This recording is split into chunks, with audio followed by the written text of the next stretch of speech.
Okay, so I need help. I'm picking a 36-man squad for the autumn based on what we've seen in the summer. So I've enlisted the help of Ollie Little from the Rugby Paper Podcast. Ollie, welcome.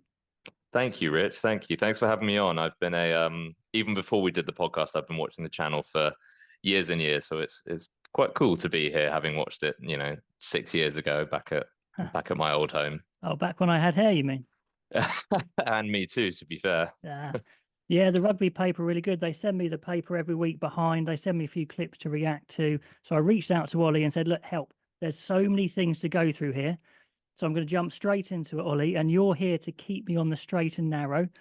Tell me where I'm wrong. So I was giving the England scrum a bit of a harsh time because I thought they were getting a bit panned, but I've had plenty of comments saying they did okay. Where do you sit on it? I'm mixed. I think poor Dan Cole has been given far too much to do.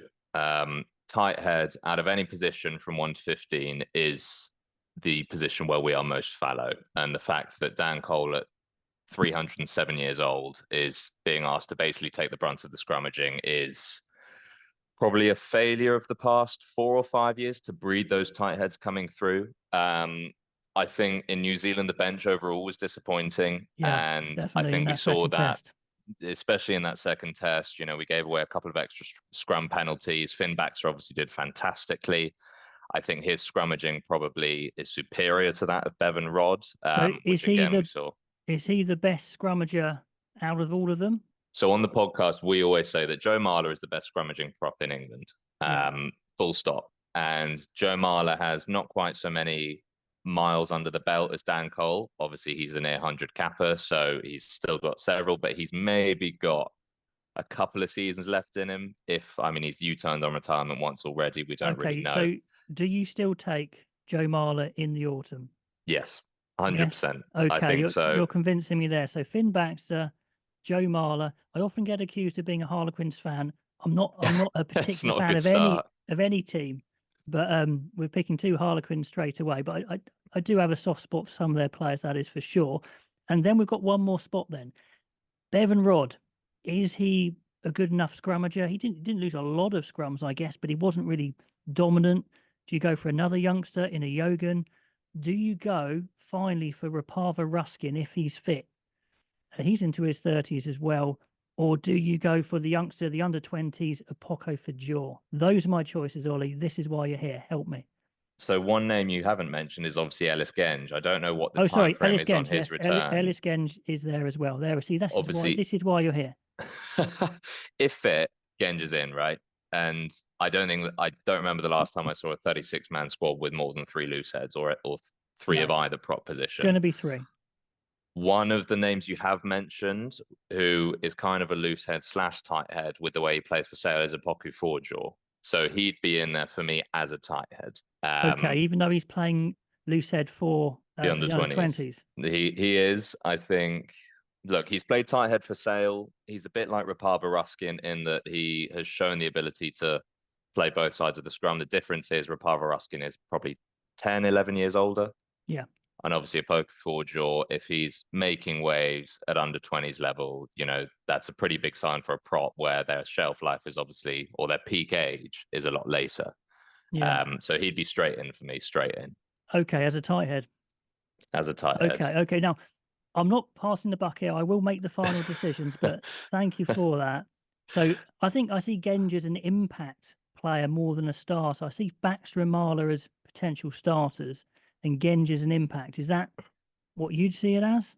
Or It's a would you good start Genge? question. Against the Saffers, I think the plan changes. And I think you almost Okay. want your solid scrummager. And I'd be tempted to bring Joe Marler off the bench against South Okay. Africa if it was a Yeah. World Cup final. But I do agree that Genge is, his strength is in the loose, right? Yeah, for sure. For that reason, seeing him come on and create havoc at a tired Aussie defence in the autumn with 20 minutes to go is probably that little bit more appealing. Get Finn back to the exposure he needs. For me, Joe Marler at this point is in the squad more as a mentor rather than someone who you're going to bank on, like we have done probably erroneously with Dan Cole, to be your starting prop Okay. for the next season or two. All right. Well, let's lock that in then. Baxter, Marler, Genge. Hooker wise, now was Langdon injured for the tour? Was he not available? I'm guessing he must have been. Did you have any inside info there, Ollie? We didn't. No, we speculated exactly the same on the pod, and we were mystified as to how he wasn't included. He had a great season. For that reason, season. he's one of my three. Okay, so is it the other two of Dan, which are pretty George, predictable? Langdon? Two Nice and simple. Sarries and a yes, and a Saints. And Much simpler. Jamie George, he just doesn't quite have that dynamism, does he? He doesn't do anything wrong. He does a lot right, but it's not quite time to pull the trigger, I don't think yet. But is it getting close for you, or is it just George all the way through? On the basis of what his captaincy seems to have done, no. And he still offers so much in the set piece. And yes, he's not as quick as a Theo Dan. Of course, he never has been, but he is obviously your set piece banker. Yeah. And he is quickly becoming a sort of, we love making comparisons to cricket on the podcast, a Ben Stokes type of leader, in that he's very frank with the media. He wears his heart on his sleeve. For that reason, he's still my captain and he's still my starting hooker. Yeah, he's a good captain, really good captain. Okay, so then the problem area. We're moving along fairly nicely here. What on earth do I do? Okay, so we've got Dan Cole, Hayes, Will Stewart, and then the only other two I can kind of see picking for me are Trevor Davison and Afolabi Fazagbon. Yeah. And that would be rushing Fazagbon in from the under-20s out of pure necessity. If you're going against my Apoku or tight head suggestion, which is absolutely fine, I'm not going to take that too personally. I'm probably not. I'm probably going to leave that one for now. Okay. I'll take that one on advisement. You've got to bring in a new prop, I think, and I think I'm going to. Sorry if there's any beeping in the background. I think this is the point in the World Cup cycle where Eddie Jones went wrong. Yeah. You can't just pick the same three tight heads in New Zealand because it hasn't worked. I can't remember who the third one was. It was Hayes, Cole, and Stewart, of course. Stewart, yeah. I mean, out of all of those, I think probably Stewart is the best all-rounder. It's just his all-round level is a bit middling. Yeah. That's my kind of basic summary of it. And he'll sort of give up 2 scrum penalties a game. Yeah. Or certainly at that level where you've got your Ethan de Groots opposite you.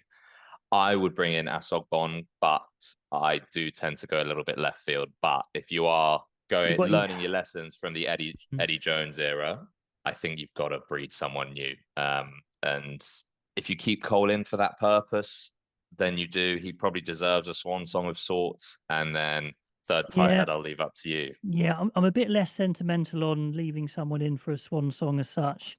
And I thought Davison was so good in the season. He didn't have the best premiership final, I guess. But I think you've got to try something. You're dead right. I think Stewart's the guy who's kind of steady, shall we say, or average. Davison, I think we should give a go. And we've got to try and get someone new in. So I think Fazagbon is, 6'4", over 130 already at 90. Yeah, he's a big boy. Whether he plays much or not, I don't know. But I think I would take those 3. Yeah, I like that. I'm happy with that. Okay, his second row, super simple. Atoje, I mean, goodness knows what happened with that, and don't play him for his welfare things. You guys were chatting about that, and then it was in the paper, and then I started chatting about it, and he just played every single minute. So I don't know if that agreement's worth the paper it's written on. But Atoje, if he's fit, and then obviously George Martin, I was impressed with him. So you jump in if you think you disagree here. No, Alex my Coles, silence is usually a good sign. What do you think of Alex Coles? I think he's not had many chances, granted. We haven't seen his Saints form in an England shirt. For that reason, if fit, I think Ollie Chesham comes straight back in. Like I say, New Zealand, the bench against New Zealand, that was where the difference was on tour. You know, we were absolutely in the game, leading certainly for the second test when the bench came on, or the bench started to come on, and we just did not have the same impact. And Coles again does have a penalty in him. He does. That's true. So for that reason, if fit, Chesham comes straight back in. Okay, so I'm going to take 4 probably. We can play around with it if we've got time, but Atoje Martin and Chesham's a different type of second row, which I like. He's a bit more athletic. And then who do we take? Do we take Tuima, Ezekwait? And I'm assuming yours is out of consideration. Sorry, Charlie. You. Yeah. Tuima, Ezekwait, or Alex Coles. Which would you go for there? For me, and this is probably in line with my tight head selections, Tuima. Yeah. I think he offers something a little bit different. Coles is a workhorse, but so's Chesham. Tuima, he's got the ball handling. He's maybe not quite as hard a hitter as George Martin, but he's a big boy, bringing something a little bit different. The Nick Ezekwe, in and out. My goodness, how many times has he been called up late to an England squad? I think that needs to stop. I think we've established that he's not a world-class second row. He's a very good player, maybe not quite at the top. So if we take Tuima, that's another guy who we kind of are bringing through the system, maybe not, playing a lot of minutes, but Fazagbon, Tuima, just getting these guys in there. I quite like that. Tough on Coles, definitely tough on Coles, but that's, good to have a bit of depth there, definitely. Mm-hmm. Okay, we're moving nicely here. Back row, though, it's always a stumbling block, isn't it? I'm saying 7. We can play around with that. Who are your just give me your definites to start with. Earl, Underhill, Cunningham South, of course. Let's just stop there with those 3. Now, yes. all of those 3 have had okay tours, but then have had times where they've either made mistakes or they've underwhelmed a little bit. Do you think that's just dips, if you like? I think Ben Earl set a stratospheric standard for himself, or certainly has done over the last 9 months. And there was bound to be I thought he still had a good tour, particularly the first test. He was slightly less effective in the second. First test was good. Too many mistakes in the second test. Yeah, but he has by far and away enough credit in the bank to justify not only his inclusion, but he's got both hands firmly wrapped around the 8 jersey. Cunningham South, I think, similar to Courtney Laws, you're seeing the fact that he's got those unteachables, particularly he's a hard ass hitter, and he has that explosiveness in the carry, which maybe Courtney didn't have. And Underhill, I just think he's been later so good in his for Bath. career. No. Yeah, I mean, Cunningham South, I've been giving quite good scores in my reviews, but I am probably a little bit soft because I can see the potential there. He's got those, like you say, those unteachables. He does make a few mistakes. I wonder if his long-term position is going to be number 8. Did you have any thoughts on that? We've had that discussion on the podcast. The others were less keen, but only in the sense that I think England and world rugby in general is heading towards that slightly. I mean, Cunningham South is dynamic, but he doesn't have the pace of an Ardie Surveyor or a Ben Earl. No. And gone are the days, certainly in England terms, where you have a Believer in a Pole or a number 8 who has one job, truck it up. Well, Alfie Barbary isn't exactly express quick either. No, and for that reason, I don't think Alfie Barbary would be in my autumn squad, and I know that'll upset some people. It's a tough one, isn't it? I don't think he aligns with the way that England are trying. I mean, Johan van Graan said he wanted Alfie Barbary to be the number 1 ball carrier in Europe. He's gone some way to doing that, but I just see the parallels between Billy and Barbary, and for me, Billy was a more devastating carrier 10 years ago than Barbary currently is. Yeah, you've got to think, look, if you want all these sorts of discussions, guys, I mean, like Ollie's podcast, the Rugby Paper Podcast, you have lots of guests on, you have lots of experts on, and they bat these ideas around all the time. So I'll chuck a link in the description. If you're into a podcast, get hold of Ollie's podcast. It is very good. Barbary, I don't know. It's like you say, you've got to think back to when Billy was young. When Billy was first at Wasps, he was a rocket. He was absolutely Mr. Dynamic, bursting everywhere. That's a really good point. Yeah. It'll be interesting to see how Barbary starts the season with Bath. I think that'll play a part for sure. There's a route in there. Okay, do we take Tom Curry? Yes. Yeah? Nothing else to say, yes. Okay. He looked a little bit, I mean, I don't know if he should have gone on this tour or not. I don't know. He didn't look quite the Tom Curry of old, but maybe that's just me having too high expectations of someone just coming back.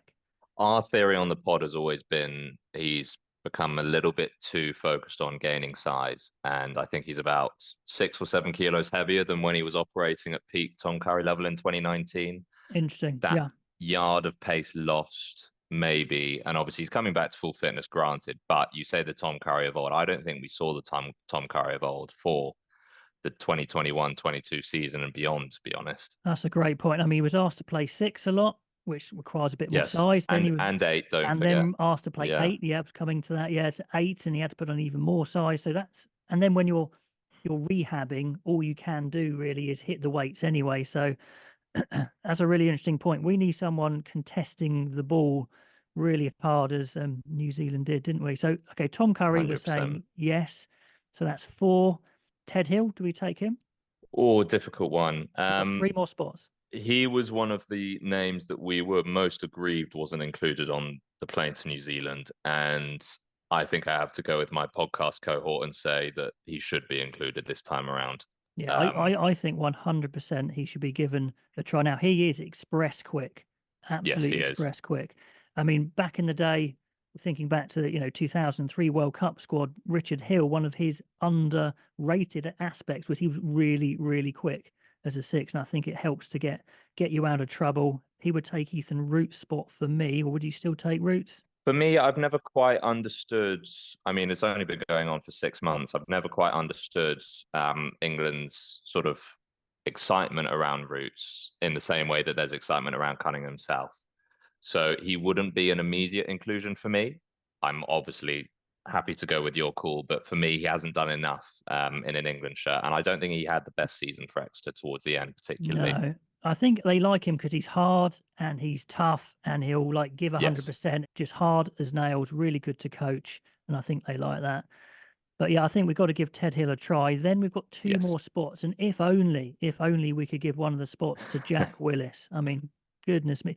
Maybe they'll change their rules by then. I know they won't, but I mean, that would be so. It's my video. I could just put him in and say England are going to change. I'm going to put him in. You are? Oh, wow. I'm going Okay. to put Jack Willis in, but I'll put him as like a little asterisk. So if that doesn't happen, we've still got 2 need more provisionals. spots. Okay. All right. No, I'm happy with that because obviously he goes straight in. And for me, I think Underhill will probably not be able to keep up the same form we saw with Bath. So for me, that 7 shirt is still very much up for grabs. And so Willis would be the incumbent for me, not Tom Curry. So we've still got 2 more spots to fill, though. Do we take a chance on Barbary? Do we go Ben Curry, Don Brandt, Guy Pepper, Tom Pearson? They're my other names there. Or we could take the young Exeter lad, Fizzaloo. Yeah, Fizzaloo. You haven't mentioned Zach Mercer. I haven't, no. Which is, again, a name that on the pod we talk about quite a lot. I actually wouldn't include him just because I think there's clearly too much of a discrepancy between the England vision and his own. But I thought that name was worth mentioning just for the sake of the comment section. He could rock the boat more than it's worth including him, I think. Yes. Which is a bit harsh. And I don't think he's operating quite on the same level as when everyone and your dog was screaming for his inclusion. So of the names you mentioned, a recent guest on the podcast, Tom Pearson, I think he offers something a little bit different at 7, a little bit of extra size. He's added, a serious ability to get past that gain line over the past season. So he'd definitely be one of mine. I think I'll take Pearson and see what he looks like. Give him a go in the international setting because he's got the potential. He is good for a penalty sometimes, so that does worry me a bit. I think I'd give Barbary a go as well and see if he's up to speed. We don't have to. He doesn't have to play much. We've got 4 games in a row there, so I might well change my mind. But I'm going to go for that because I think we need another number 8, and he's worth a look. That's fine with me. So how many forwards is that, Rich? So that's 20 forwards. 20 forwards. Okay, so we've got 16 backs. Yeah. So 3 scrum. We can change it at the end if we've got time. Yeah. 3 scrum halves. Well, Alex Mitchell's locked in. I was impressed with him on tour. Yourself? Completely agreed. I was not particularly enamored with Ben Spencer and how much he slowed the game down in that first test. In particular, he didn't come on in the second test till very late. Such a shame, wasn't it? That was his big chance, and he kind of blew it. Does he deserve another shot though? Because he has been. He seems like a star to me. He's a starter. He's a guy who starts a game, controls a game, maybe not comes on as an impact. We got Randall, we've got Van Poortvliet, we've got Quirk, maybe Will Porter, some other names out there. I have to say I'm toing and throwing. Obviously, Mitchell's locked down. I think Randall should also be locked down just because, like you say, for me, Randall's not an England starter yet. He may end up being, but I don't think his box kicking and his game management is, Alex Mitchell shades him in every spot. We saw that on tour, didn't we? But we did. At an impact 9, he exactly looks amazing. He could be fantastic. And for that reason, I think if you pick Harry Randall, there's probably not space for Rafi Quirk. Because all of a sudden, if Alex Mitchell goes down injured halfway through test 1, you probably need that game manager. We need to see some more of Quirk, really, don't we? We do. And it hasn't helped his case that Gus Waugh has pretty much staked a serious claim to that 9 jersey ever since Quirk's had his injury problems. Yeah, Because now obviously he's a that try, Scottish international as well. yes, yeah. And we all remember that Rafi Quirk try at Twickenham, and we kind of haven't seen too much of him since No. then, which is a No. shame. Okay, so are you saying we need a starter then? Someone who could start a test match?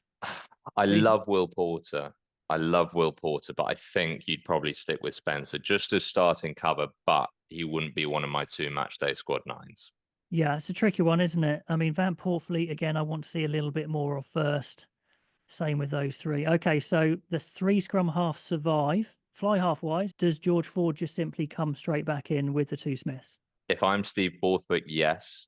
If you're you, The thing is, if Ford comes which back in, you I are, think he I think he would start, which would he? Would he though? After that I'm tour, nervous that he would start. I know. after that tour that Marcus Smith has had, to say to Marcus Smith, "You are no longer the man," for continuity, I would stick with. Everyone knows I've got a soft spot for Marcus Smith. He's not perfect, but he's Yeah. just so box office exciting.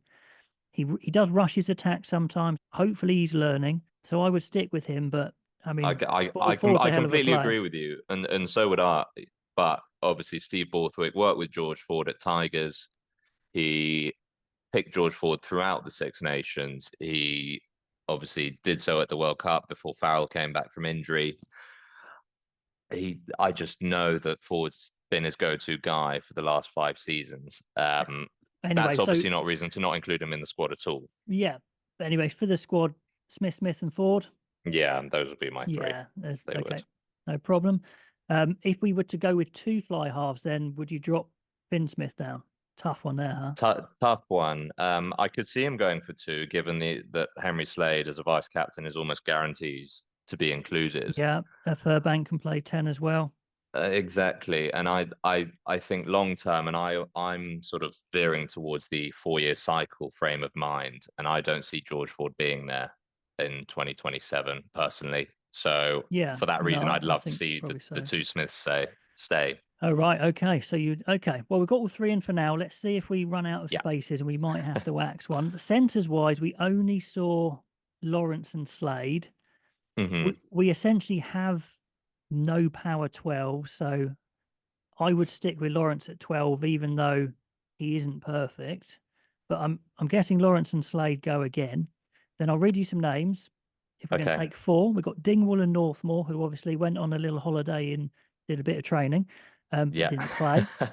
Dan Kelly, Will Joseph might be back fit. Seb Atkinson, Ollie Hartley had a bad injury. I don't know if he'll be back. Zach Wimbush, Exeter, Joe Marchant doesn't look like he'll be back in England unless you've heard something else.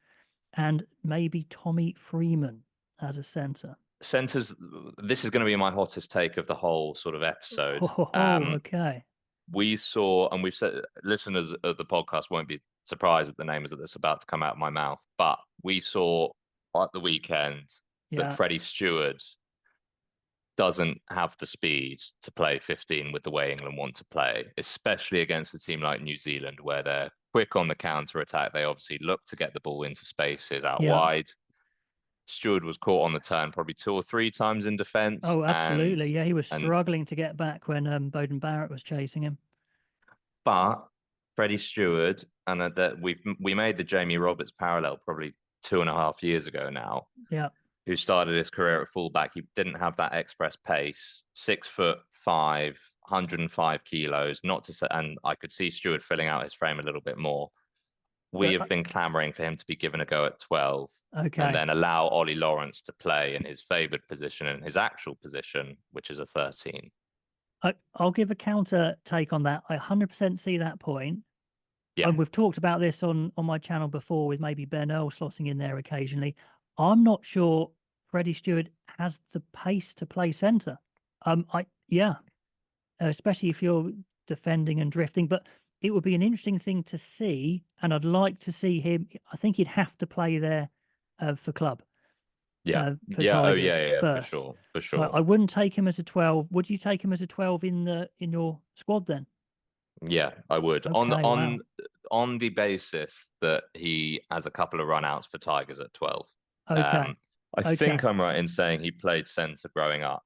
And for me, I agree with you. He doesn't have the pace to be a 13, but 12, obviously, you look at some of the, a Tuolangi or a Dialende or an Esterhazy, and I wouldn't say any of them are any quicker than Freddie Stewart. I would almost say the opposite. So for me, there's potential there. So Ollie Lawrence, Henry Slade.